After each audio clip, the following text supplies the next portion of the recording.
to this community and the incredible support. I'm posting this to update you about our case. My brother called and threatened to kill me and my husband and kids about 2 months ago. He also has a history of getting guns, an axe, and other supplies with plans to commit other murders. He has hurt a dog sexually when he was younger, but did not hurt people yet. It has been horrible and difficult, and I'm not sure that I could have survived emotionally without my friends, colleagues, and this community. You gave me amazing advice. We are moving this upcoming weekend. My husband has been more supportive with the move, even though he still feels that he could take on my brother. I'm not interested in physically confronting my brother. I don't want to live in constant fear. Meds and the psych hospital didn't help him. I think the only thing that will help is a long-term inpatient unit, but our state doesn't have those resources. My brother was released from the hospital straight to jail. He currently awaits his court date in May. I met with the prosecutor today and gave my statement. They put his bail at $500,000, the highest the detective I've been working with has seen for a misdemeanor. His lawyer requested to lower it, but the judge refused to lower the bail amount. I was told the judge is aware of his previous serious plans and preparations to kill. The prosecutor plans to go for the most jail time possible for this, a year. I don't know if jail is right for him, but if he is released he will hurt someone. I spoke with my dad, and he was so mad at me for speaking with the police. He kept saying how my brother was asking for help and sharing his fantasies with me, not threatening me. He kept telling me to withdraw my statement. He said that I'm the one that put my brother in jail. It broke my heart. I told my dad that I only told the police the truth. I told him my brother is sick and will hurt someone. My dad said, "You don't have a crystal ball." True.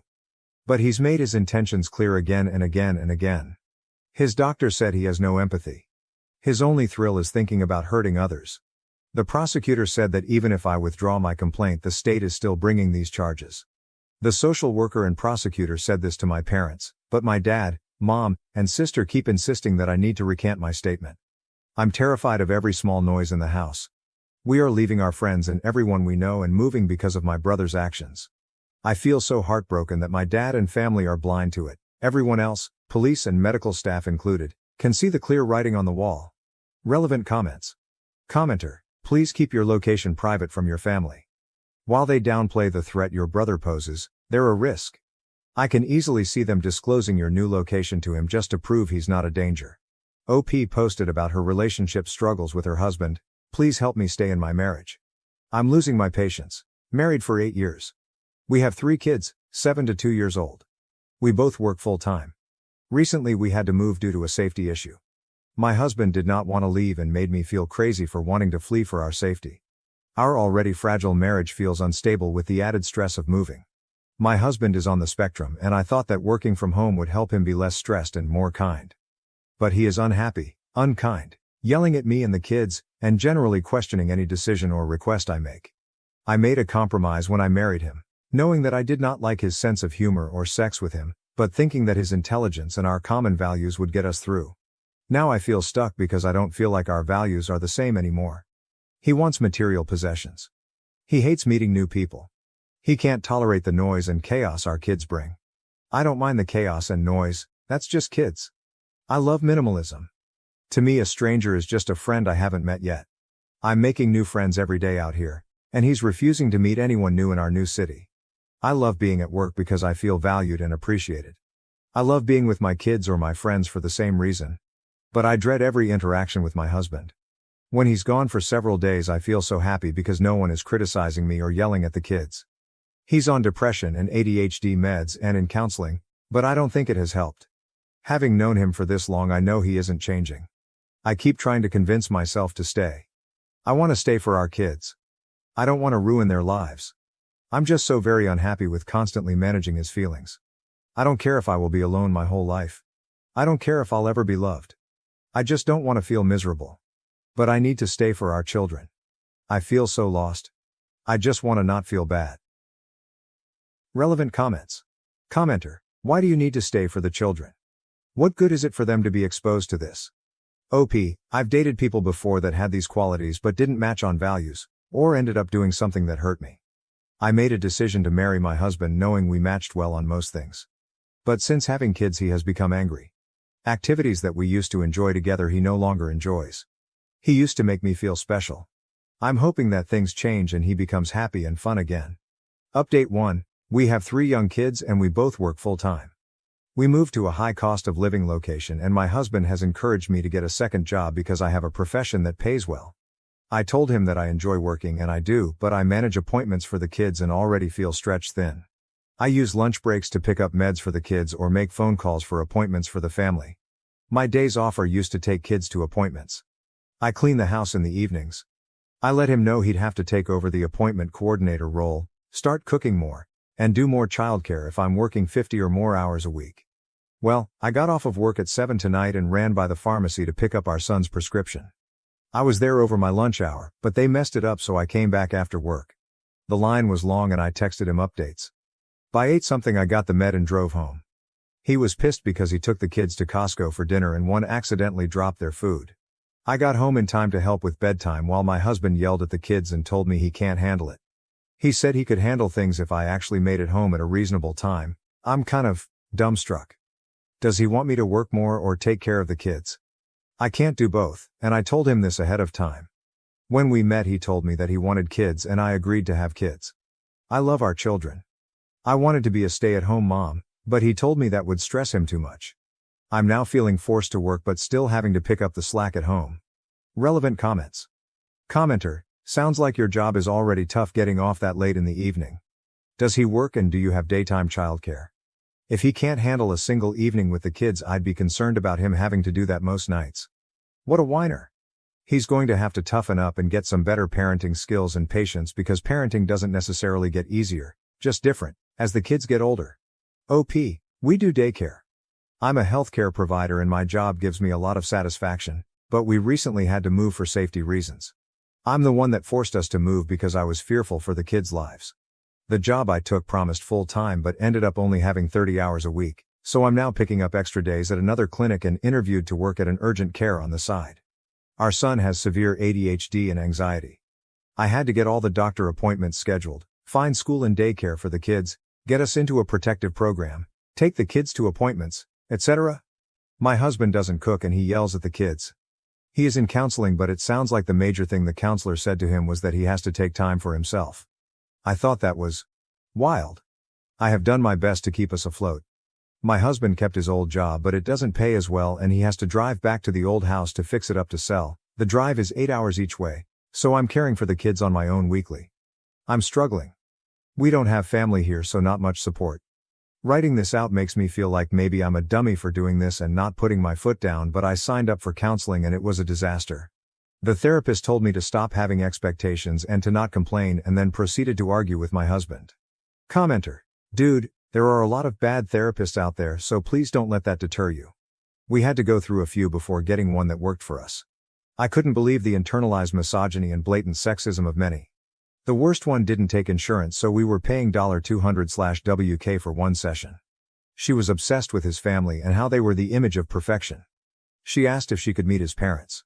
She also told me that I should not have expectations. It should be clearly communicate and discuss expectations.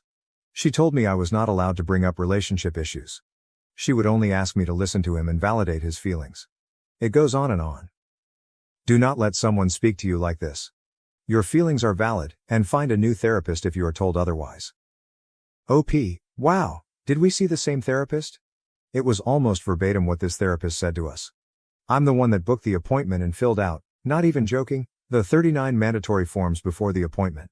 She berated me for filling out all the forms myself. Before any input or questions, she pointed to my unhappiness in our marriage from the filled out forms, and told me that I clearly overthink things and talk too much. Yeah, you had 39 mandatory forms. Of course it's a lot. Update 2, quick recap on her previous situation and thanks the community for their support. I want to let you know we are safe. We are in our new state. My husband is trying his best and being far more supportive. He still believes we should have stayed to fight, but he's accepted the fact I felt the threat was real. The kids are adjusting to life in our new state. We made some friends. Our location is not public, despite my license to practice medicine being available online. It is far from the first result and our address is hidden. My employer is very respectful and kept my name off of the clinic list of providers. I've signed up for address protection through our state. This is thanks to many of you who advised me to move and hide our address. I appreciate all your kind advice. I am flying back to our old state today to testify against my brother tomorrow. He decided to go for a jury trial on advice from my parents. I'm an anxious mess and have tons of conflicting feelings. I helped raise my brother and a large part of my identity has been helping and protecting my siblings. A small part of me feels that testifying against him, and sharing everything I know, will destroy his life and be a betrayal. But I know he made his bed and must have consequences. It's the right thing to do, as shitty as it feels. The boy I helped raise is not there anymore. He is not the same person that sexually abused a dog, that has threatened to shoot up a hospital pediatric unit, stab my sisters, kill my parents with an axe, or kill me and my husband and kids with a sledgehammer. I dread seeing this man tomorrow. Every time his photo shows up on my phone I panic. Meeting people with the same name makes my heart beat faster. I can't stop feeling fear. I plan to tell the truth and let the jury decide if my brother is guilty. I worry that this will destroy what's left of my relationship with my family of origin. I have to do the right thing even if my parents and sisters think this is a betrayal of our family. My sister told me this will not change things between us, because she believes I will do the right thing for the family. But the truth is I plan on doing what's right for my family and the community. Again, I am grateful to you and will update you on how things go. Updated added via an edit. I just gave my testimony. My brother and mom were staring daggers into me, but I did my best to keep calm. They only allowed me to testify about the threatening phone call, not about any of my brother's past history. Not about guns, axes, or dogs. Relevant comments. Commenter. You're doing the right thing. Congratulations to you for actually doing something and preventing a tragedy.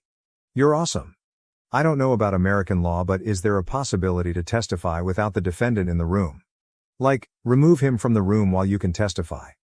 I've asked for this and I've seen it happen many times as a lawyer in another country. OP, I do not think there is a way to testify without my brother being in the room. I know that my family will also be there, and in a way, knowing how much they do not want me to testify is the worst part. My family is Soviet with a history of alcoholism, abusive behaviors, and secrecy.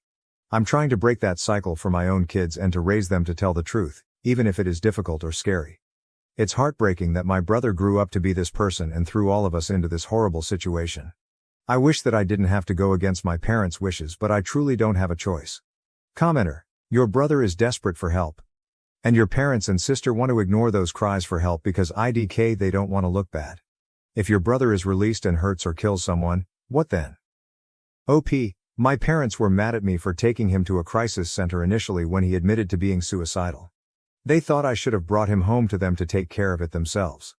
I think their approach would have allowed him to hurt someone. They think him buying guns and an axe, and tactical gear and scoping where to shoot people is just fantasies he had. My dad said it's no different than watching World War II movies, or reading historical fiction. My parents also don't believe that he sexually abused their dog, even though he admitted to it multiple times and the police and FBI told us about it and the social workers confirmed it. I didn't want to believe it either, but my brother admitted to it himself to my face and he looked very sheepish, and embarrassed that he did it. He didn't expect that his doctor would reveal it to the police, but they did. My parents care more about their son and how the family looks than the actual well-being of their daughters or grandkids. Update 3. Hi everyone. Thank you again for your kind support. Here is a hopefully final update. I testified against my brother today, in the case of threatening to kill me, my husband, and our kids. My brother was found guilty. I gave a victim statement and my husband gave one virtually. I was able to provide more background on his past threats and guns and other weapons. My testimony at trial was very limited to the phone call, so it felt good to be able to say all the reasons we have to take him seriously. My mom gave a tearful character statement saying he was so gentle and would never hurt anyone. The judge cut her off mid-testimony. It was honestly so validating. He will be released from jail in 2 weeks to serve out his sentence of 2 years of probation with regular check-ins, mandated therapy, and possibly having to wear a GPS tracker.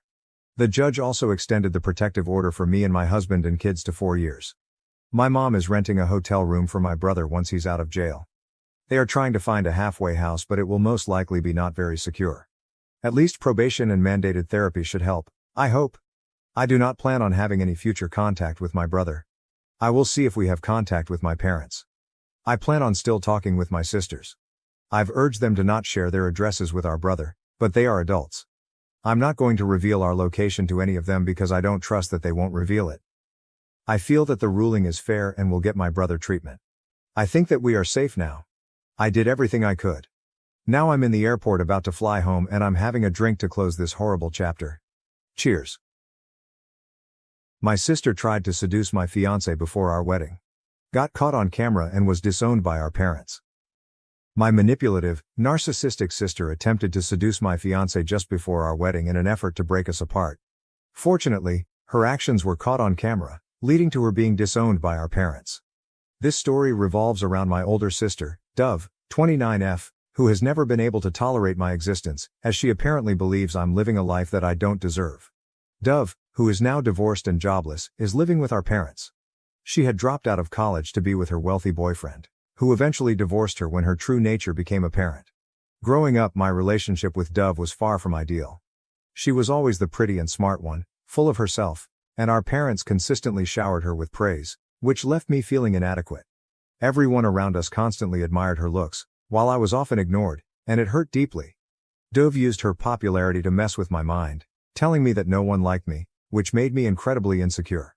My parents never supported me or acknowledged my feelings because Dove always lived up to their expectations. This led me to distance myself from them throughout my childhood and teenage years. Dove frequently had friends over when our parents were at work, and they would often mess with my room. On one occasion, they even ruined a school project of mine, nearly causing me to fail. When I threatened to tell Mom about it, Dove blackmailed me, saying she would share embarrassing pictures of me with my classmates. At just 14 years old, I was terrified. Dove never took responsibility for her actions, and it was pointless to tell my parents because they never paid attention to me. My mom never had my back, although my dad would occasionally call Dove out. For instance, one time she used my phone to send strange pictures to my friends after I'd complained to Dad about her. Another time, she spilled coffee on my prom dress and then played the victim, crying and claiming it was an accident. After that, I stopped confiding in him altogether. I never really understood why she harbored so much hatred towards me until later when I realized that she was a narcissist, and her behavior had nothing to do with me. She was a walking red flag in her relationships, cheating on every guy she dated. As much as I hate to admit it, she was also a gold digger. Something her ex, who remains a friend of mine, can fully attest to. Essentially, she was pretty awful as a teenager, and nothing changed as she grew older. If anything, her behavior only got worse. It was entirely my parents' fault because they never bothered to discipline her. After school, things finally started to look up for me. I worked incredibly hard to get into my dream college, and after a few years of struggle, I landed my dream job. It was there that I met the love of my life, Atlas, at an office conference.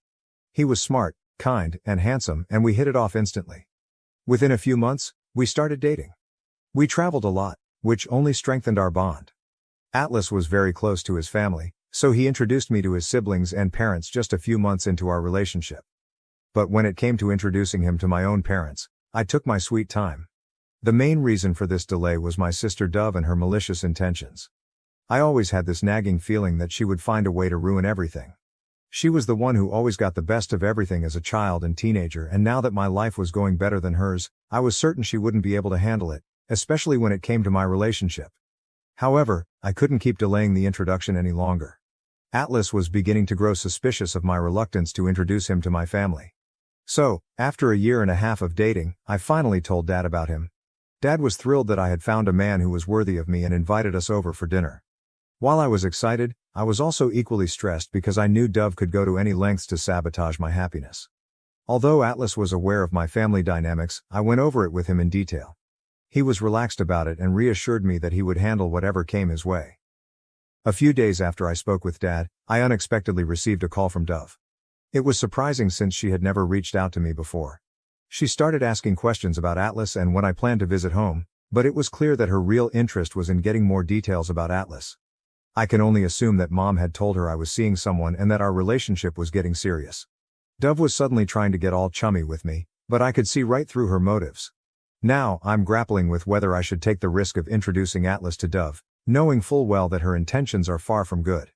I'm also considering an alternative, perhaps inviting my parents over to my place so they can meet Atlas without involving Dove. Update 1, thanks for all the great advice. Some of you asked for more details about Dove, so here you go. It's true that my parents, especially my dad, began to see Dove differently after her divorce, and she really brought it on herself. She had been academically gifted, but once she got to college, her entire focus shifted to her looks and beauty. That's when she met Jeremy, a super rich guy, and jumped into a relationship with him, completely abandoning her studies. During my final year of school, I was busy preparing for my college entrance exams, and Dove kept telling me I would never get into my dream college. But I did, and for the first time, I got validation from my parents. They were genuinely happy and proud of me. But Dove couldn't stand it. She was jealous that all the attention was on me and not on her. To sabotage my moment, she announced her engagement to Jeremy at the celebration party my parents had organized for me with close family and friends. It was obvious from Jeremy's expression that he had no idea she was going to do this, but she succeeded in making the day all about herself. Everyone immediately became curious about Jeremy because, according to Dove, he was extremely wealthy. Dove loved to show off the expensive gifts he bought her and would constantly tell me that I'd never find a rich husband because I was ugly and no one would want to date someone like me, always trying to make me feel bad. I eventually told her that I wasn't a gold digger like her and that I could pay my own bills, so she could have the rich husband if that's what she wanted. In truth, she was incredibly selfish and downright evil, the most selfish person I've ever known. A week later, Dove and Jeremy got engaged, but by then I was already off to college and didn't attend the engagement. During my time in college, I had no communication with her. It actually felt good to come home for the holidays, knowing that Dove was living with Jeremy. Even during the holidays, she would often be away on vacations to exotic locations with him. After a year of dating, they had a lavish wedding, with most of the expenses covered by Jeremy. Dad chipped in for the remaining costs as a courtesy since Dove wasn't earning anything. Their marriage didn't last long, though. After 3 years, they got divorced. The reason, as I later found out, was that Dove didn't want to have children, while Jeremy was eager to become a father. Although he assured me he never pressured her, he was frustrated that she never disclosed her feelings about it beforehand and had avoided the conversation for 3 years. He also mentioned her drinking and partying habits, flirting with guys at bars, and that she had married him purely for his money, with no emotional connection. I couldn't help but wonder how he remained blind to her true motives for so long. Jeremy even showed me videos of Dove out drinking with guys who were touching her inappropriately, and she did nothing to stop them. I was relieved he finally ended things with her, but my parents took Dove's side, blaming Jeremy for pressuring her about having kids, never acknowledging her faults. After the divorce, Dove moved back in with my parents since she wasn't working. She had dropped out of college to marry Jeremy, and now, after 5 years, she had no degree and no work experience. She pretended to be traumatized by the divorce, but in reality, she was happy to be free. Within a month of the divorce, she was back to her old habits, clubbing and hooking up. Her life seemed to revolve around weekly dates and ditching people, and her Instagram stories made it clear what she was really up to. 2 years into my career, I landed my dream job with a great salary, and my parents were thrilled. After receiving the job offer, I visited home, and Dad was so proud of me, I couldn't have been happier. We were having dinner when Dove returned home, looking partially drunk. Dad was upset at the sight of her and commented that Dove should have focused on her education like I did instead of ruining her life over Jeremy. He pointed out how much I was earning and how Dove was still dependent on them for money. Mom tried to get Dad to stop making such comments, but hearing this, Dove lost her temper and slammed the door. That's when Dad finally realized just how spoiled Dove had become. He told Mom that it was time to knock some sense into her, insisting that Dove needed to start taking her life seriously and get back on her feet instead of continuing to leech off them. By this point, I was completely fed up with her. Later, Dove barged into my room and smugly told me that no matter how much money I made, I could never be like her. She even went as far as to body shame me, pointing out my belly fat and chubby cheeks. As a teenager, those kinds of comments used to break my heart, but now, I just didn't care. I laughed in her face and told her that I had no desire to be like her and that she clearly needed to work on fixing her attitude. That set her off, and she demanded that I leave the house. I calmly reminded her that this was our parents' house, and she had no authority to boss me around. The next day, as I was packing to leave, I noticed that 2 of my dresses had been badly torn, clearly cut with scissors. I went downstairs and showed my parents what Dove had done. Dad was furious and called Dove out, but Mom, as usual, tried to make excuses for her, claiming Dove was in shock and didn't know what she was doing. Dad wasn't having any of it. He warned Mom to stay out of it and then unleashed his anger on Dove, telling her that she needed to get her life together because he was done providing for her or tolerating her narcissism. This confrontation didn't sit well with Dove, and she ended up hating me even more because of it. From that point on, I was subjected to Dove's wrath, but her hatred didn't bother me. It only became unbearable when she started making advances on my boyfriend. After much consideration and talking it over with Atlas, I decided it was time to visit my parents with him. There was no point in hiding him from Dove any longer because, no matter how hard I tried, she would eventually find a way to get to him. My friends advised me that it was better to test his loyalty now than to risk losing him later. Dove would only succeed in her malicious intentions if Atlas allowed it. With a sense of dread, I showed up at my parents' house with Atlas. I tell you, she was practically throwing herself at him. As he was exchanging greetings with Mom and Dad, Dove almost forcefully pushed herself onto him for a hug. I have no idea what made her think Atlas would fall for her looks. She had completely transformed her appearance, dyeing her blonde hair black, getting all dressed up in a new outfit, with her nails and hair perfectly done, as if she was on a date with him. She tried to force her way into the conversation, but it was clear that everyone was ignoring her. At the dinner table, she quickly rushed to sit beside Atlas. When I asked her to move so I could sit there, she gave me an annoyed look but eventually complied. She kept asking Atlas about his interests, and if he mentioned liking something, she would immediately claim she liked it too, even if it was obvious she didn't. Then she'd go on about how she and Atlas were so compatible, winking at me as if to suggest I shouldn't take it seriously, though it was clear she was trying to cover up her intentions. Atlas was visibly uncomfortable, and he ignored her, continuing his conversation with Dad and Mom. Her desperate attempt was so blatantly obvious. After dinner, I decided to take a shower, leaving Atlas by himself. That's when Dove walked in, asking him to call her number because she claimed she couldn't find her phone.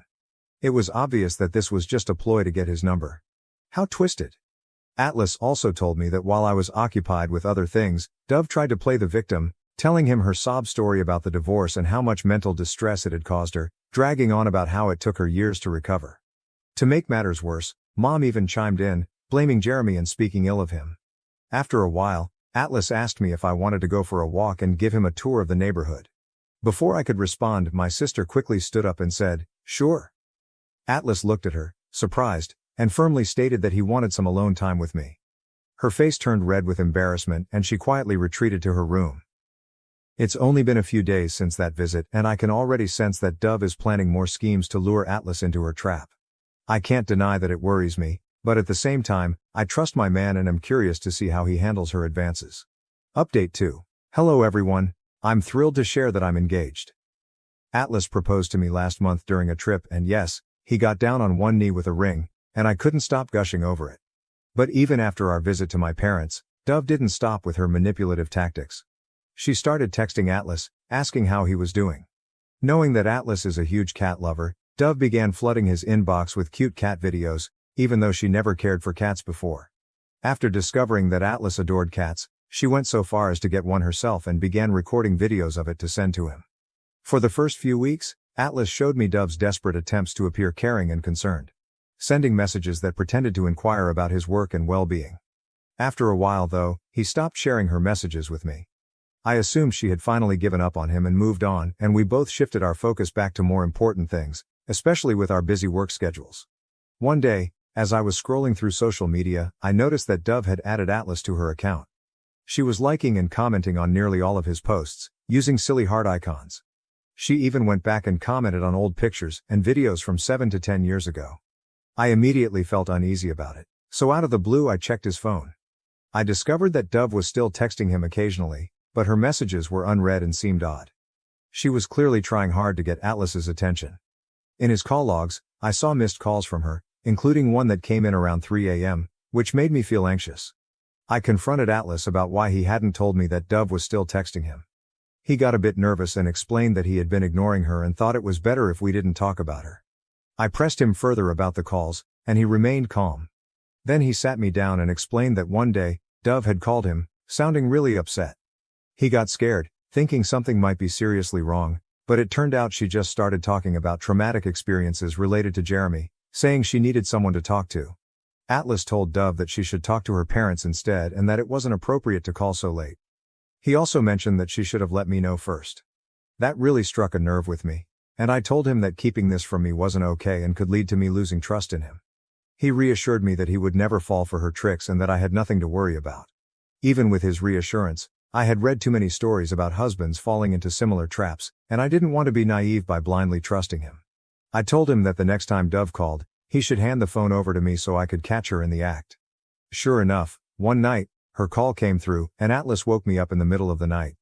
I answered the phone, and Dove immediately went silent when she heard my voice. She quickly claimed it was a mistake and hung up. The next day, I tried calling her multiple times to confront her, but she never picked up. So I texted her from Atlas's phone, letting her know it was me and that she needed to stop calling or texting him at odd hours. I also told her that if there was anything urgent she should contact me directly instead. After that, she finally stopped texting him, and I felt relieved that she was out of our lives. After Atlas proposed to me, I sent a picture of the ring to my dad. Dove must have shown it to Mom, and not long after, she started her stalking behavior again. She began texting Atlas and sending ridiculous videos. I was completely fed up. As soon as Atlas told me, I called her and unleashed all my pent-up anger, telling her to stop playing games and get a life. She mostly stayed silent while I let it all out, but I didn't realize at the time that she wasn't going to back down easily. As soon as I hung up, Mom called, furious, yelling at me for insulting my sister. Dove had told her that I was accusing her of trying to steal my fiancé. Mom claimed that my cruelty had caused Dove to have panic attacks and insisted that I be more considerate toward her, reminding me that Dove had been struggling with depression for years and was still recovering from her traumatic divorce. I found it laughable because Dove was never depressed about her divorce. I hung up the call and immediately informed Dad that if they continued to ignore Dove's behavior, I would have no choice but to cut them out of my life. I was done being a puppet in her game. I couldn't keep turning a blind eye to her antics. Update 3. I never imagined Dove would stoop so low. She had always made my life miserable, but I never thought she would actually try to seduce my fiancé before our wedding. The bullying, body shaming and constant ridicule were one thing, but realizing that she was willing to go as far as trying to ruin my wedding by seducing Atlas was a bitter pill to swallow. As we were planning our wedding, I wasn't in contact with Mom after our last confrontation. However, she eventually called and apologized for shouting at me, admitting that she had lost control out of fear for Dove, who was supposedly having panic attacks. One of my cousins later told me that Dove had been crying to everyone about how I was accusing her of trying to steal my fiancé and that I didn't deserve any of the good things in my life, especially Atlas. According to Dove, because she was the gorgeous one, she believed she should be the one getting the best of everything, not me. When I told Mom about this, she went quiet. She simply told me to forget everything and focus on my wedding and the happy life ahead. Fortunately, everything went as planned, and Dove managed to keep a low profile for a while. At the very least, she didn't interfere in our lives during that time. On the day of our wedding, we were at the venue, busy with final preparations, when I received a call from Atlas's best friend, asking me to come to Atlas's room with my parents. I jokingly teased him, saying that Atlas wasn't supposed to see the bride before the ceremony, but he insisted that this was something serious that needed to be dealt with before the wedding. My heart raced as I hurried to Atlas's room with my parents. When we arrived, Atlas was lying shirtless, drifting in and out of consciousness, while his groomsmen recounted Dove's devious actions. Apparently, while Atlas was getting ready, Dove had shown up with a drink. He initially refused it, but Dove persisted until he took a sip. Almost immediately, Atlas realized the drink was spiked. He excused himself and went to the washroom, where he called his friend, explained what had happened and asked him to come over. By the time his friend arrived, Atlas had partially passed out and was out of the washroom. Since his friend was sharing the room with Atlas, he had access and quickly turned on his camera as he entered.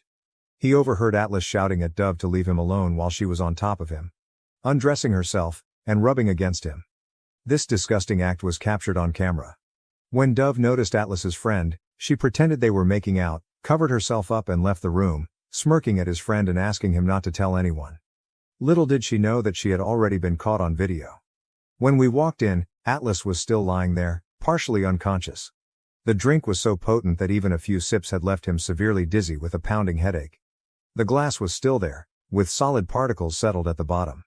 It was an incredibly humiliating moment for my parents, who were in disbelief that Dove could do something so horrendous. My mom immediately called Dove and told her to come to Atlas's room. When she arrived, her lipstick was smudged, and she nonchalantly said, "I know you guys are mad at me, but it was mutual. Atlas loves me and has been making advances on me ever since we met. Today, he convinced me to have a one-time hookup before the wedding." My mom slapped her hard, telling her that we were aware of her lies and that everything had been recorded on camera. Dove was stunned by this revelation, and my parents wasted no time in kicking her out of the venue before she could cause any more trouble. Security was instructed not to allow her back inside. It was obvious that she had been trying to make it known that she had been with Atlas, hoping I would call off the wedding. My dad immediately called a doctor, who confirmed that Atlas had indeed been served a spiked drink, which had severely affected him. Atlas's parents and siblings were so upset that they wanted to confront Dove, but my parents had to apologize profusely to them to help calm the situation. The wedding had to be delayed until Atlas recovered, which took several rounds of vomiting to get through. Word of the incident spread quickly among the guests, who were buzzing with gossip for the next few days. Once Atlas had fully recovered, my dad walked me down the aisle. While I was happy to finally see Atlas as my husband, I couldn't shake the stress of everything that had transpired. During our vows, Atlas added an extra promise, vowing to protect our relationship from anyone who didn't want to see us together. After we returned from our honeymoon, my parents came to visit us and apologized to Atlas for all the trouble Dove had caused. My dad reassured us that Dove would be out of our lives for good. He had actually kicked her out of the house and told her to fend for herself. Despite this, I'm still struggling to move past the incident. My wedding was perilously close to being called off, and if Atlas's friend hadn't recorded what happened, I might never have believed that Atlas was innocent in all of this.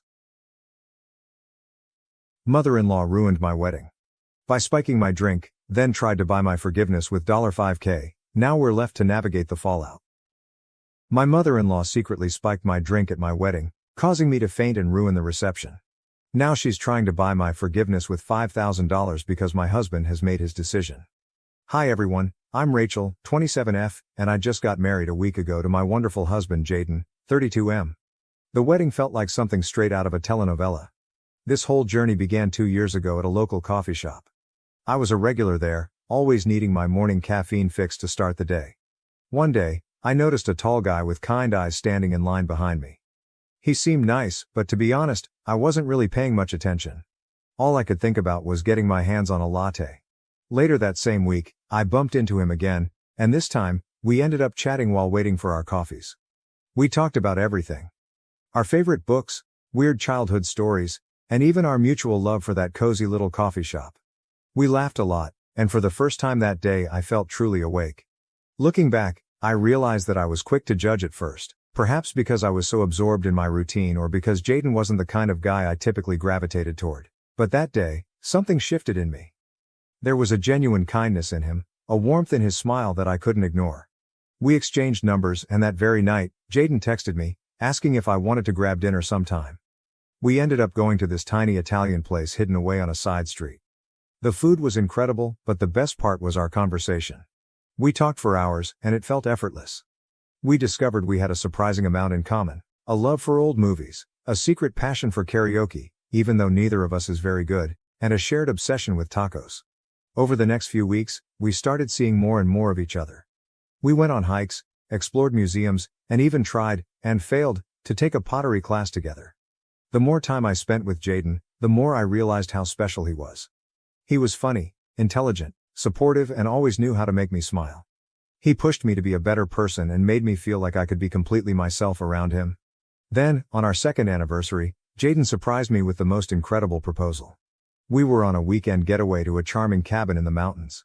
It was snowing softly outside, and we were cuddled up by the fireplace when Jaden got down on one knee and pulled out a ring.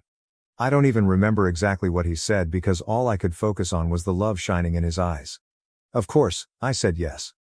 As soon as we got back from our cabin trip, I dove into planning the wedding with so much excitement. But this is where things took an unexpected turn. After Jaden and I got engaged, I met his mom, Maria, 57, for the first time. She lived a bit out of town, so we hadn't had the chance to meet before. At first, Maria was incredibly sweet to me. She talked about how thrilled she was to finally have a daughter-in-law. Jaden was her only child, and she mentioned that she had always wanted more children, so having me join the family felt like a big deal to her, almost like gaining another child. She even hugged me warmly and said she couldn't wait to get to know me better. However, things began to change rather quickly. That weekend, Maria came to stay with us to help with some wedding planning and to spend more time together. Initially, I was thrilled, thinking we'd bond and grow closer. But as the weekend progressed, her attitude shifted in a way that made me uncomfortable. The first passive-aggressive remark came during breakfast on Saturday morning. I had made a batch of my favorite pancakes, and while Jaden was outside enjoying his coffee, Maria looked at me with a smile and said, "Oh, I guess you don't worry too much about carbs, huh?" I laughed it off at the moment, assuming it was just a casual comment, but it stung a bit. Later that day, as we were flipping through some wedding dress magazines, Maria pointed at a model and remarked, "This dress is stunning, but it's meant for someone with a very specific figure. Not everyone can pull it off." She glanced at me as she said it, and it felt like a subtle dig, suggesting she didn't think I could wear something like that. I just nodded and tried to brush it off, but the comment lingered, making me feel self-conscious. The remarks kept coming. When we were out shopping for some decorations, she casually mentioned, "You know, my friend's daughter lost 20 pounds for her wedding. She looked so stunning. Have you thought about doing something like that?" I was taken aback and didn't really know how to respond. I mumbled something about being content with my body as it is, but it left me feeling judged, as if she thought I should be trying to lose weight for the wedding. The next morning, while she was looking through my kitchen cupboards, she commented, "Oh, you have a lot of snacks here. I'd try to keep my house a bit more on the healthy side. You don't want to gain weight before the wedding, do you?" I couldn't believe she was still harping on about my weight, and it was beginning to really hurt my feelings. It felt like she was picking on me, even though she always had a smile on her face and spoke in a seemingly kind tone. What struck me as odd was that Maria never made those comments in front of Jaden. It was as if she had a switch she could flip on and off. When Jaden was around, she was all smiles and sweet words, but the moment he stepped out or was in another room, she'd start making those passive-aggressive remarks. I felt like I was living in two different worlds, one where I was accepted and loved, and another where I was constantly judged and criticized. Initially, I didn't think it was necessary to bring this issue up with Jaden. After all, it was his mom, and I didn't want to create any tension between us, especially since we had just gotten engaged and were in such a blissful place. I kept telling myself that it was just a minor inconvenience, something I could handle. Besides, I'm not exactly thin. I have curves, and I'm proud of my body. I've worked hard to feel confident in my own skin. Maria's remarks were more annoying than anything else. It felt like she was trying to undermine my confidence, but I was determined not to let her get to me. However, Maria started coming over more frequently. It felt like she was around every weekend, and it was beginning to drive me a little crazy. I worked from Monday to Friday and only had the weekends to focus on wedding planning. But every time I turned around, there was Maria, offering to help or just hanging around. It was tough to concentrate on wedding preparations with her constantly there, making little comments and acting like she knew better than I did. One weekend, she called to say she'd be coming over again. I felt a knot of anxiety in my stomach because I really needed some time alone to plan without her input. So I told her I was going to be busy and wouldn't be at home. She asked what I was up to, and before I could stop myself, I blurted out that I was going to look at wedding dresses. I think I just wanted her to know that I had important things to do. To my surprise, she got really excited and said she'd love to come along. I didn't know how to say no without sounding rude, so I reluctantly agreed. The next thing I knew, she was at my door, beaming and eager to help me find the perfect dress.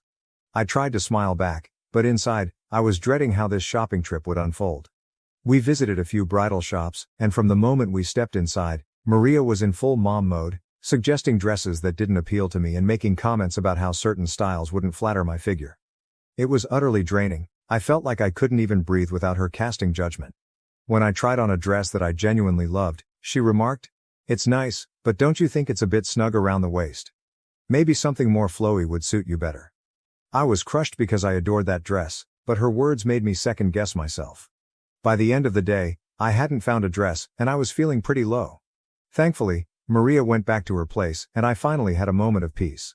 For the next few days, she kept texting me, asking when I would be looking for dresses again. I just kept saying that I didn't know when I'd have the time. I was determined not to tell her when I planned to go shopping, but my plan unraveled when Jaden mentioned to his mom that I'd be going dress shopping the next day. So she called me, asking what time she should come over. I found myself at a crossroads.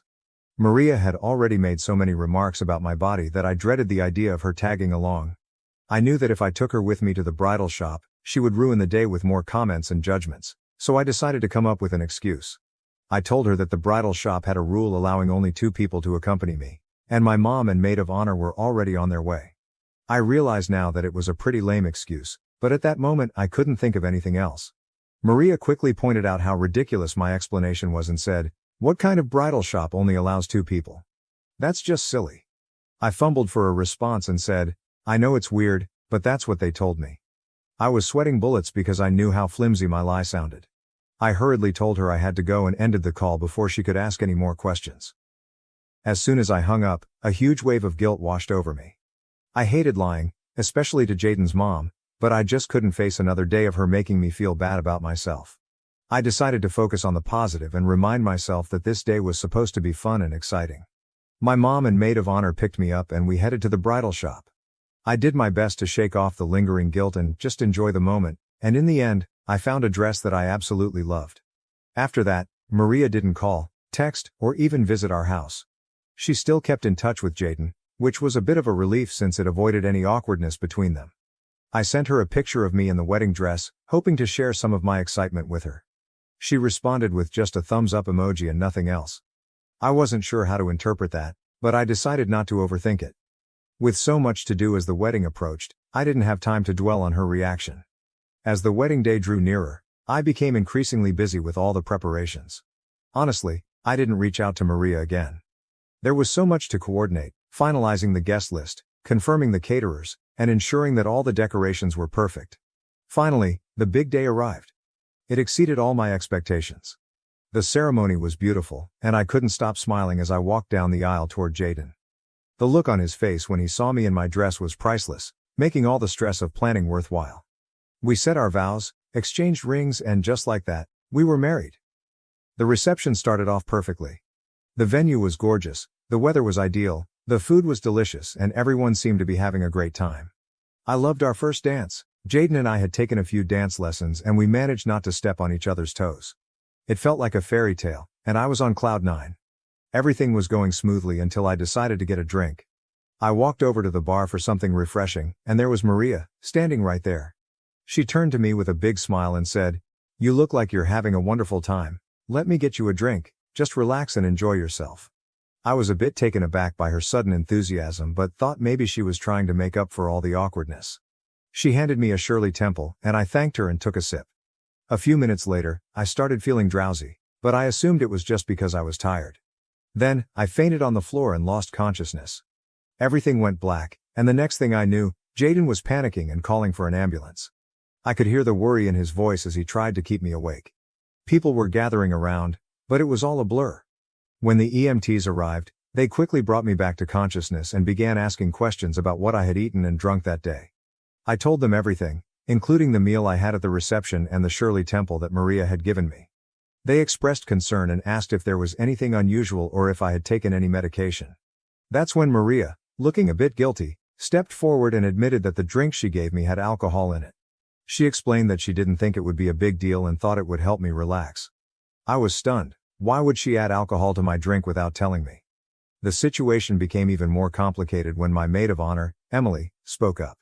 She informed the EMTs that I had taken some anxiety medication just minutes before walking down the aisle. I had been so anxious about everything going off without a hitch that I took a small dose to calm my nerves.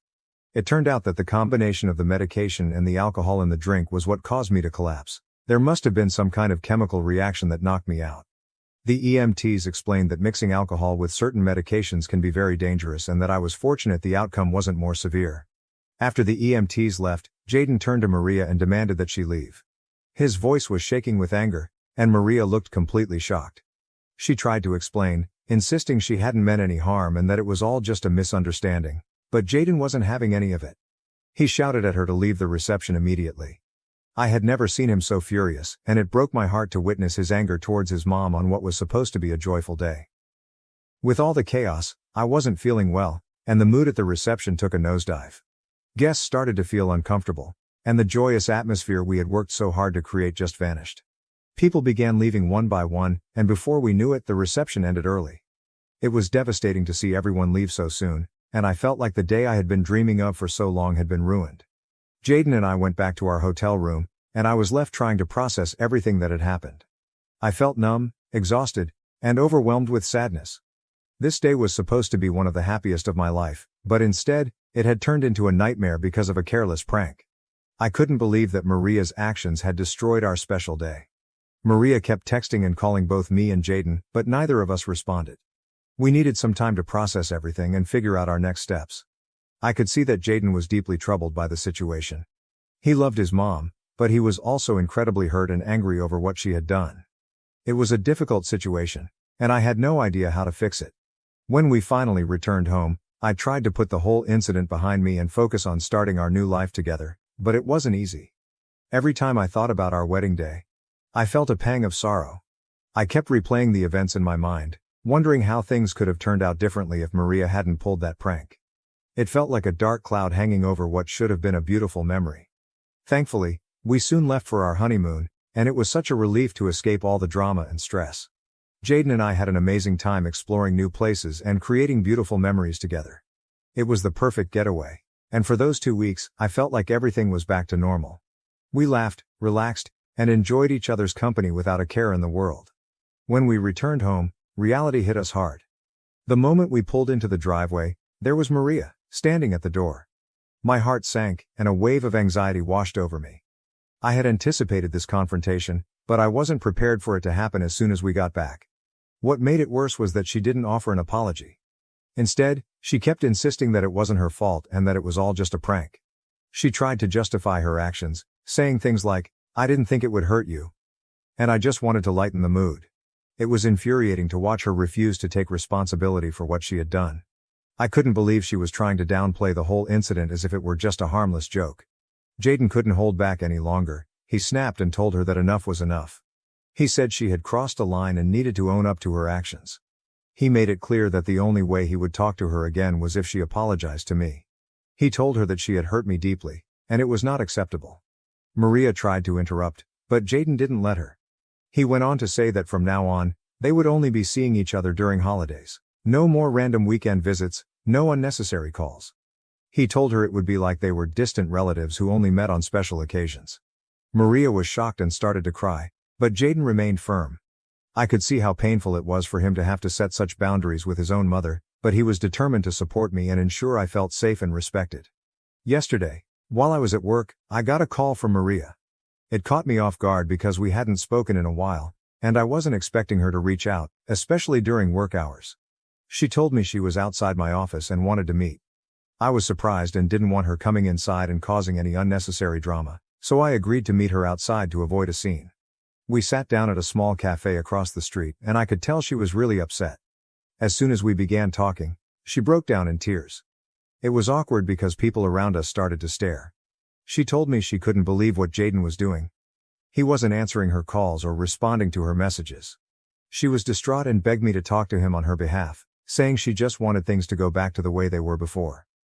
I want to point out that, up until this moment, Maria still hadn't apologized to me for what happened at the wedding. It was as if she was in complete denial about the impact of her actions. I told her that instead of coming to my office and causing a scene, she should be thinking about how her actions had affected both me and Jaden. I explained that she had ruined my wedding day, and it wasn't fair to expect me to just brush that aside and talk to Jaden for her. She tried to defend herself, saying she didn't mean any harm and was sorry I reacted the way I did. It was as though she couldn't see past her own perspective and understand that her actions had real consequences. She kept insisting that if she had known what would happen, she never would have done it.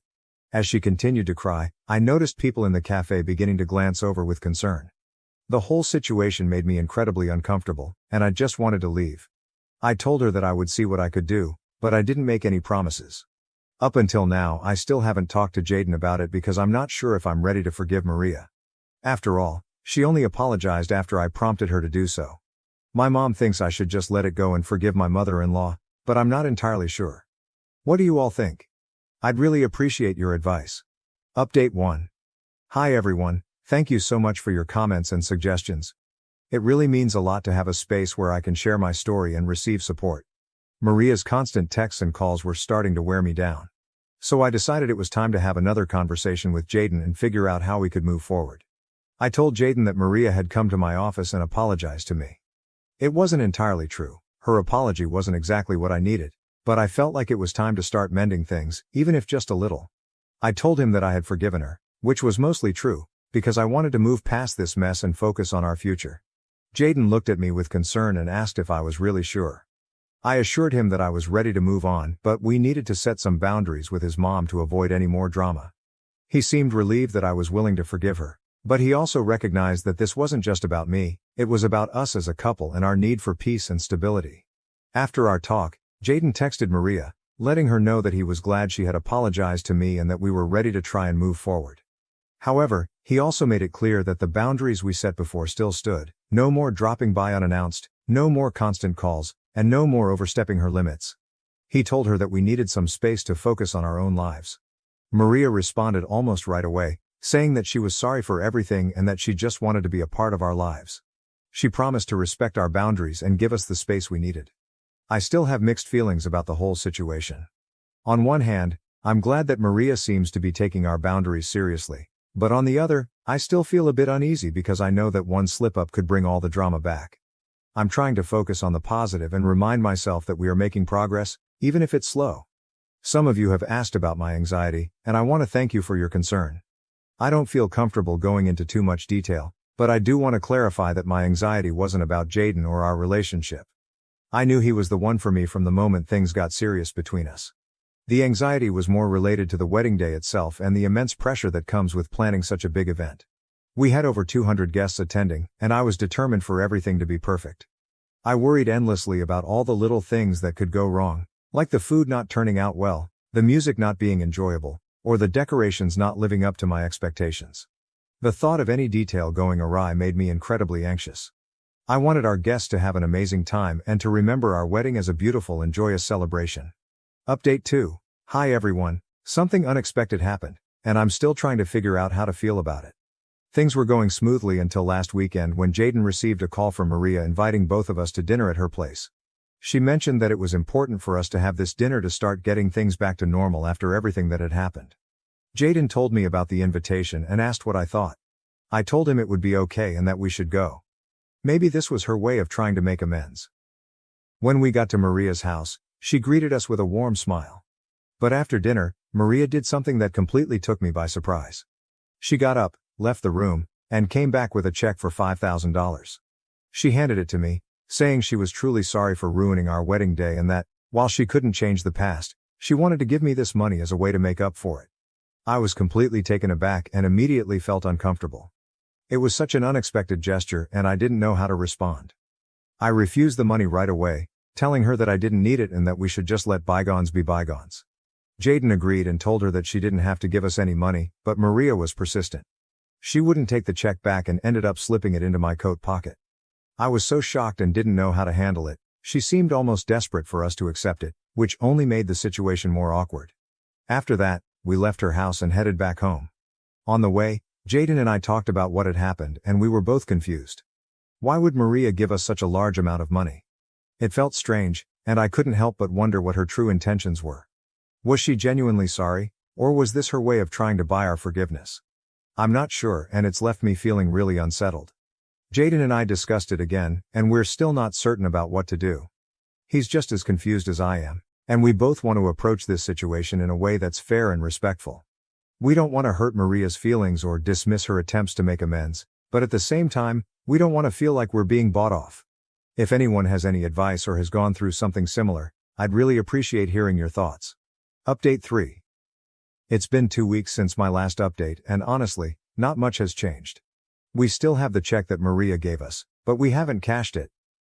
It's just sitting in our drawer, almost like a reminder of everything that's happened. I'm not really sure what we'll end up doing with it, but for now, it's just there. As for our relationship with Maria, things are pretty much the same. We're all in this holding pattern where we're trying to be civil and respectful without revisiting the past too much. She's been respecting our boundaries, which has been a huge relief. She doesn't show up unannounced anymore, and the constant barrage of texts and calls has stopped. It feels like she's genuinely trying to do better, and that gives me some hope for the future. Jaden and Maria still talk on the phone regularly, and their conversations seem to be positive. I'm relieved that their relationship hasn't suffered too much from everything that happened.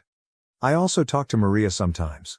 Our conversations are polite and a bit formal, but both of us are making an effort to keep things friendly. I think this will be my last update for a while. I don't expect much to change anytime soon, and I'm hopeful that things will continue to improve little by little. I want to focus on the positive and keep moving forward, and I believe that's the best approach for now. If anything major happens, I might pop back in with an update, but for now, I'm going to take a step back and concentrate on living my life. Thank you again for all your support, and I hope you all have a wonderful day. My husband is cheating on me with my best friend, betraying both our marriage and my trust in the most painful way. I'm honestly not sure where to start, so I guess I'll just start. My husband and I have been dating since I was 19 and he was 22. We've been married for 6 years now. We have 2 kids and I'm 6 months pregnant with our third. 2 years ago I found out my dad has stage 3 colon cancer. My dad is my only parent as my mom passed away when I was 12. He's my favorite human and life without him doesn't seem as colorful. His laugh is contagious and he gives these big bear hugs that seem to make all of your broken pieces feel like they're perfectly in place again. Whenever I've had a hard day, he doesn't poke and prod and just lets me vent and listens. About 5 months ago we discovered the treatments aren't working for him, and in direct quote from the doctor he said months not years. Since then he's gotten progressively worse and now is losing memory. He looked at the dog he got for me on my 21st birthday and said, "Wow, that's a nice dog. Where'd you get it?" My husband has been my absolute rock. He has been there for me, holding my hand and helping me through this. He's been so loving and attentive to both my kids and I. Don't get me wrong, I am a mother first always. I don't allow myself to wallow. My kids are still loved, cared for, played with, and I haven't let my load slack around the house. Once my dad got his updated prognosis, my husband encouraged me to quit my job. About a month later we discovered we were pregnant again, and I still hadn't let go of my job. I kept holding out for some reason. After finding out I was pregnant again, he assured me it was still okay to quit my job, that honestly it would save us a small fortune on daycare costs anyways. So I did, I quit my job. My best friend and I have been friends since diapers. Her family is like my family and vice versa. My mom and her mom grew up together. We've always been solid, and right after my dad's appointment, when we found out he had so little time left, I drove straight to her house and she held me while I cried for hours. If there are soulmates in friend form, she was mine. Thick as thieves, is what my mom used to say. This morning as I was up with my 3-year-old, he's sick, my husband's work alarm was going off. He has a few he sets, so I turned that one off and gently woke him up. He said he was up late working, so he took the morning off. Rolled over and went back to sleep. As I went to turn off the remainder of his alarms, I saw a text from my friend on his lock screen that said, "I'm assuming since there hasn't been an angry pregnant lady on my doorstep you haven't told her about us yet." Time froze at that moment. I took his phone and walked away and just read their conversations. 4 months this man has been fucking my best friend. 4 months these people have been lying to my face. And I know what you're going to say, you should have seen the warning signs. But I've been clutching this phone in my hand for 2 hours and nothing. He has been so loving and attentive to me, but he always has been. So kind and gentle. There have been no late night work nights except for once in a blue moon. There has been no lingering touches between them or even glances. They act as they have since the day I first introduced them. How sick is it that she calls him her brother but she screws him? I know so many people get a moment of clarity in situations like this, but I have none. Aside from being sad about my dad, I haven't changed. I'm still a loving wife and mother. I still doted on him and my children. I talk to him about how he is doing and how his day is every freaking day. I haven't allowed the ground to swallow me whole. I know what I have to do now, but I just don't want to. I'm about to lose my family and my support system in one blow. I'll confront him tomorrow. Today I just need this last 24 hours of peace. As for her, I won't give her the satisfaction of a response. I don't care why she did it. She did it and it's done. I was always the friend who cleaned up her messes. After today I will cut her out of my life like she never mattered at all. This has to be the hardest storm I'll ever weather, but damn it, I know it'll sail through it. If not for me, for my children. Update 1. A small update about everything going on since my kids are now in bed for the night. I spent the morning gathering everything I could and making a checklist. I sat in my office for the better part of the morning telling my husband that I was preparing things for my dad. Not a total lie. I did have to get him sorted with hospice today. My boss would be happy to have me back, however my lawyer said pump the brakes on that idea for the time being. However, my old boss did tell me that whenever I'm ready, the door is open and to just give her a call. He does not have access to my inheritance from my father, nor my mother. My lawyer assured me that. I didn't mention her in the post, but my mother-in-law is an absolute angel. I love and adore her so much, and she's always been a shoulder to lean on. After he had gone to work for the afternoon, I asked my now ex-best friend's mom and my mother-in-law to meet me at my dad's house. My kids were outside playing with my now ex-BFF's older brother. I just handed them the screenshots, saving them from the unsavory pictures and sex tape, though I did tell them it existed. To say they were furious was an understatement, and they are on my side completely. Angie, my now ex-BFF's mom, is ready to cut contact with her daughter completely. She kept repeating how sorry she was. We hugged and cried together. My mother-in-law told me she couldn't believe she raised a spineless, terrible human. That no matter what happens I will always have her, and as far as she's concerned she doesn't have a son, only a daughter. After an in-person meeting with my lawyer we went over finances, logistics, and everything you could think of. She has all of the proof and she's out for blood. With this post now on TikTok, I don't want him to find out by an app because one look at the story and he'd know it was about him. With permission from my lawyer. My ex-BFF, her mom and dad, my soon-to-be ex and his parents will be having a get-together tomorrow. By the time they're sitting down and showing them everything and that I know. My dad, my kids and my ex-BFF's brother, he's coming to help me juggle the kids, and my dad, being big and pregnant doesn't help with mobility, will be at my dad's cabin a few hours away enjoying time and space. I know a lot of people were hoping for me to get revenge or do psychological warfare, but honestly after my kids went to bed I took a shower and just broke. I don't have the strength or energy to dish anything out. I just want out. Pretending like everything was okay today was too exhausting and I just don't want to do it. Once he finds out tomorrow I'll update with the aftermath, as I'm sure it will be huge. As for now, thank you all so much for your kindness, warmth and support. Truly. Your words have helped give me the strength to keep my head above water. I appreciate every single last one of you for everything. Update 2. For my typing's sake, I'm going to give everyone fake names, so for context, mother-in-law and father-in-law, Ruth and Joe ex-best friend forever parents. Angie and Bob ex-best friend forever. Jess soon-to-be ex-Tyler. Ex-best friends forever brother, Jake. And I'll just refer to my dad as Dad. I have a few things I want to get through, so I'll just summarize as best as I can, and if you have any questions I'll answer in the comments. To get this out of the way because to me it feels important. Yesterday I scheduled a same-day appointment with my obstetrician gynecologist and got tested for just about every STD/STI out there. I got the results back and they were all negative. There's a few that take up to 2 weeks to get the results back for, so I'll be waiting on those. When I met with my lawyer I bought everything on my end financially wise, including the wills from both my dad and my mom, and I managed to get my hands on his financial documents. He stores his in his office in a locked box. I also brought over everything we had set up financially for my children. While I'm not totally sure if it's everything, I'm pretty confident I got most of it. My lawyer was happy I managed to get my hands on that much. Ruth even handed over her will to me from both her and Bob to ensure I was taken care of in the divorce. My lawyer understands I am wanting a divorce immediately. However, she wants to make sure she is thorough and isn't missing any key info. So hopefully I'll have actual divorce papers to give him in about 30 days. I'm not rushing her though, I'm letting the professional do her job. Now for the sit down. I asked Angie and Ruth to describe everything in detail on what happened. Angie, the revenge seeker that she is, forced them to sit through a slideshow she put together of all of the texts.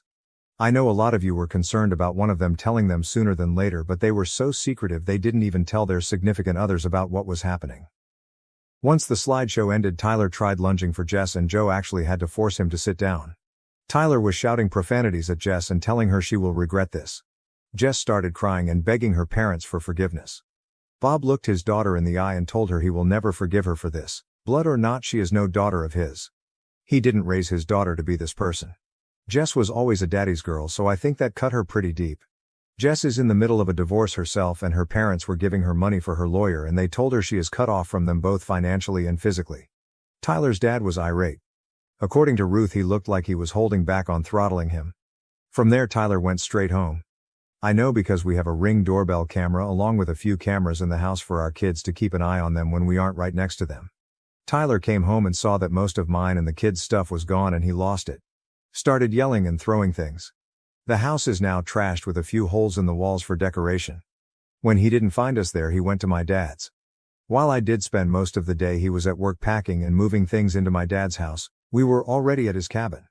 Tyler took a baseball bat to my dad's door trying, and failing, to break it down. My dad's neighbor actually called the cops on him and he was arrested.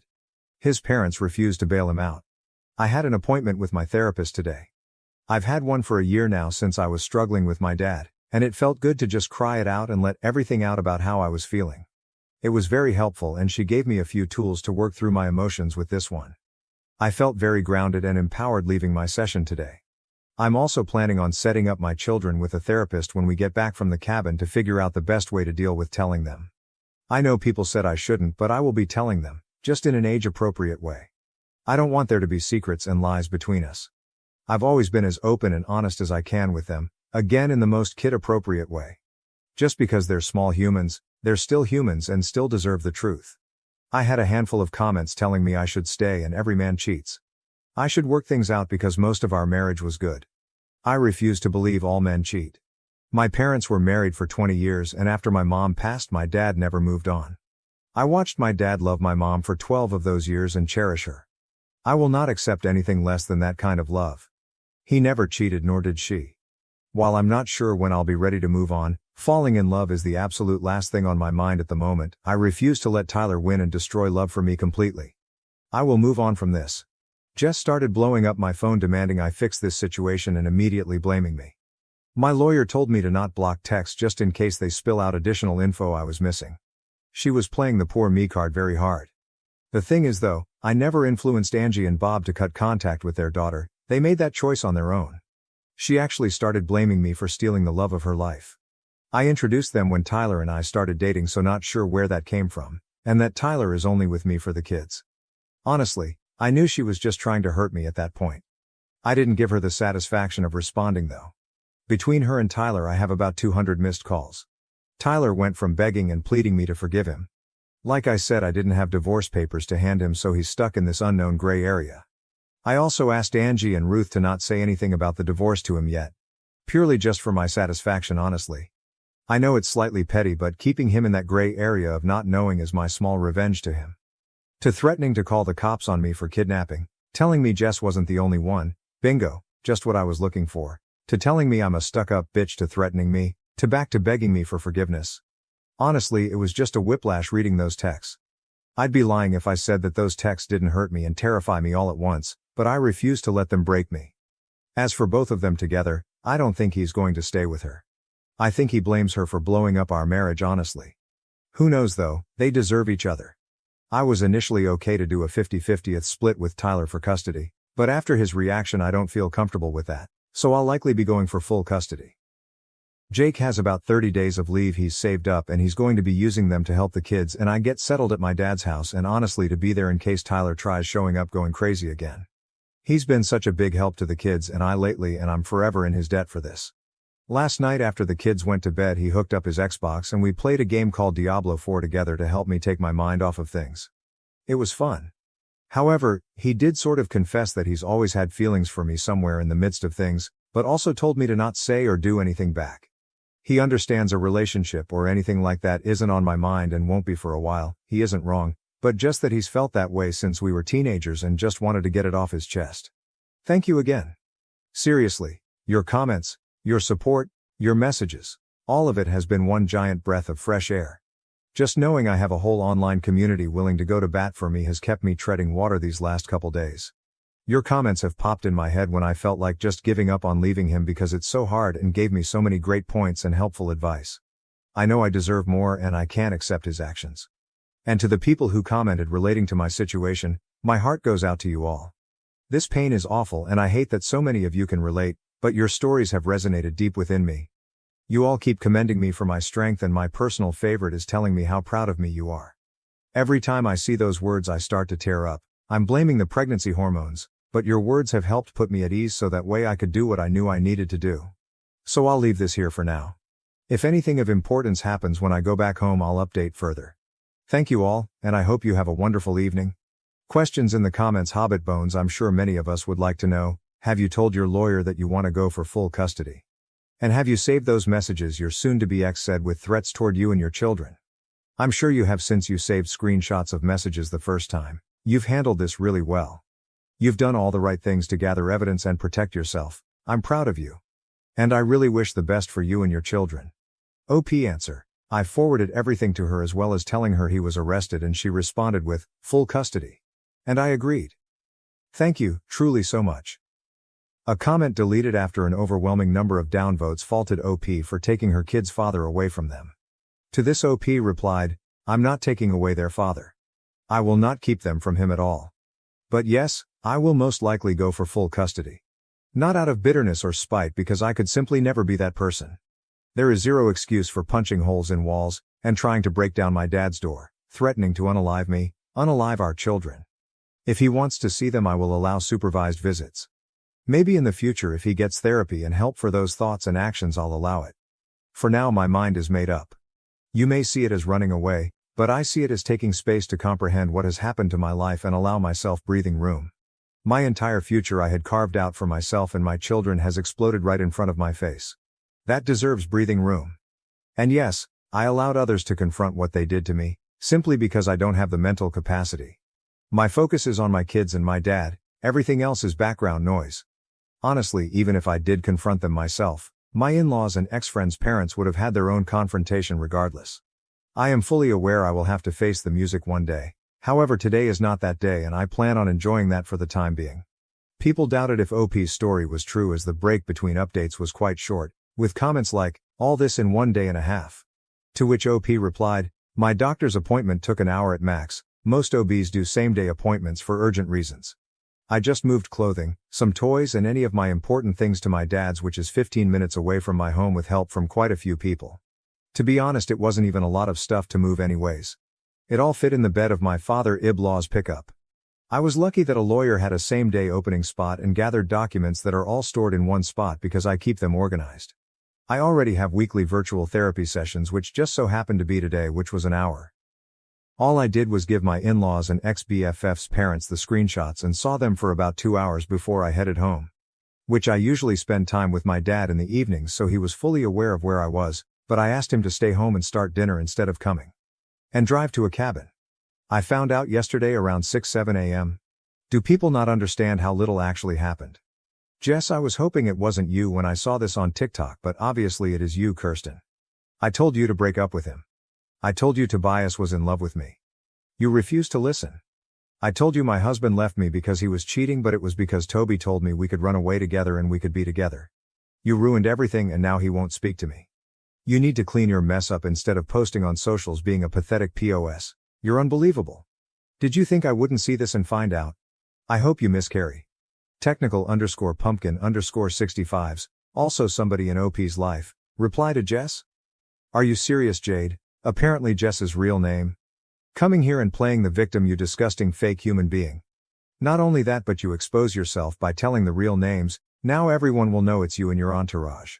You are so jealous and have a huge obsession with Kirsten that you ruined your own life after all the mess you created.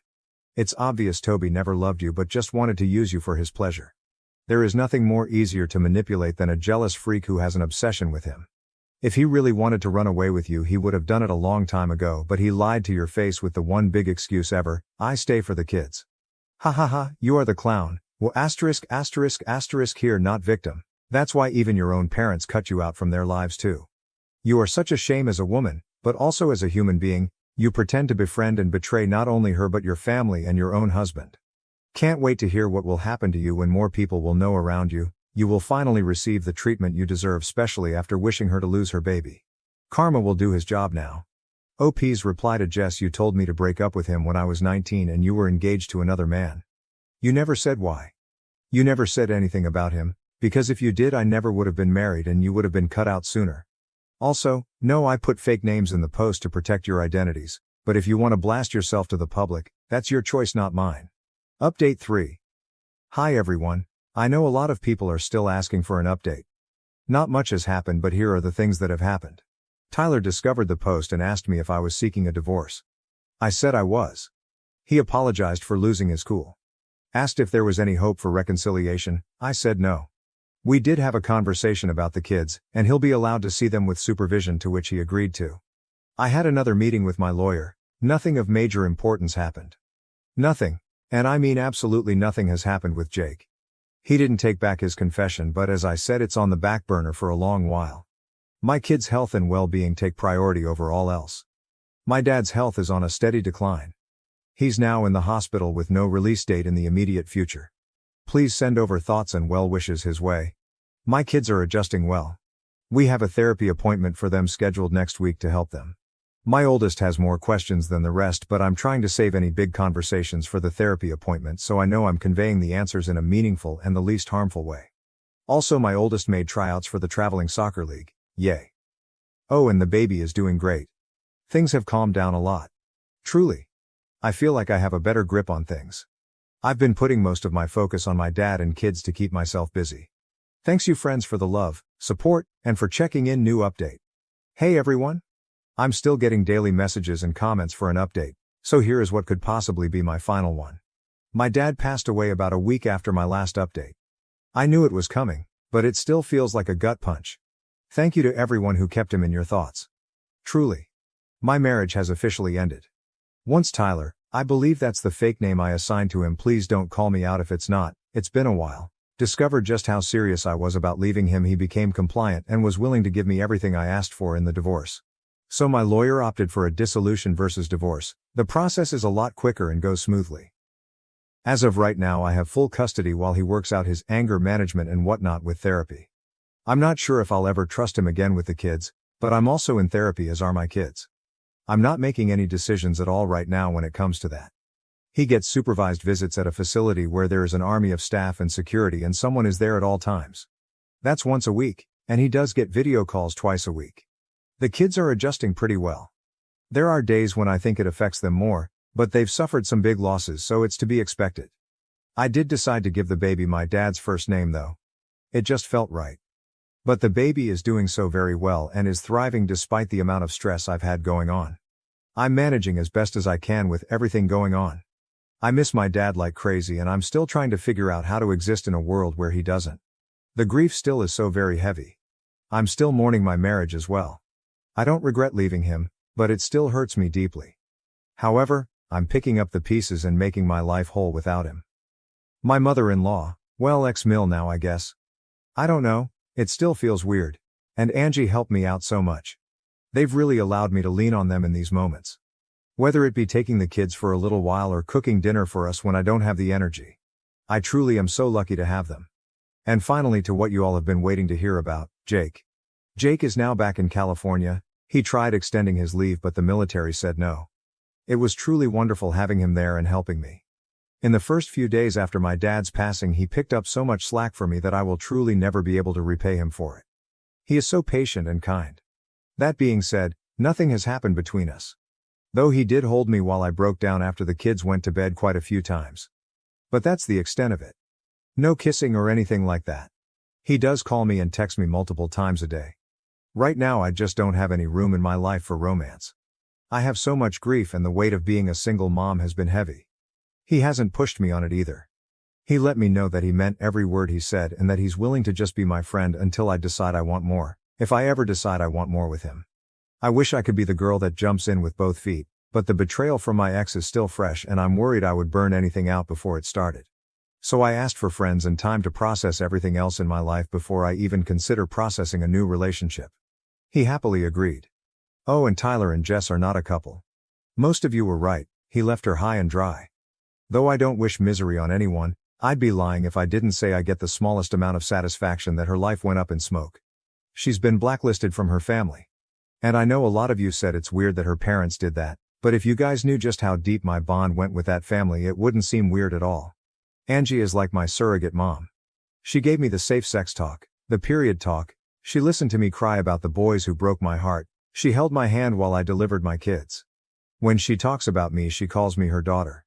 She knew my mom for practically her whole life. She held my mom's hand when she delivered me, and if anything had happened to both of my parents, she's who I would have gone to live with. My parents had that in their will.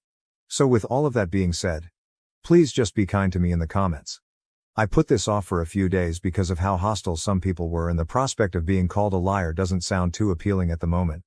Again, I can't thank you for the amount of light and love I've received from you. I promise I read every comment and message, I just haven't had the capacity to respond. You have really helped brighten my days with all of your words of encouragement. I appreciate you all. I am so lucky to have an army of internet friends, you guys are the best.